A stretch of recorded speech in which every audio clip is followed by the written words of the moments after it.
Karamen na. And my first time ko dito kakain. So, ang order ko itong Tantamen Ramen. Yeah, so, ito na siya. Yan. Bango. So, try ko for the first time.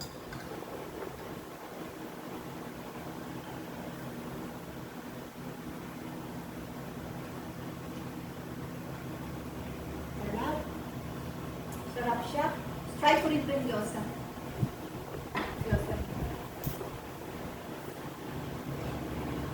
Kunyari matun ako mag-chopstick.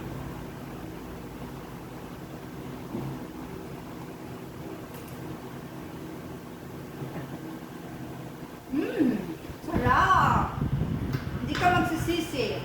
Affordable na, masarap ang food, tapos maganda pa yung ambience, aircon pa.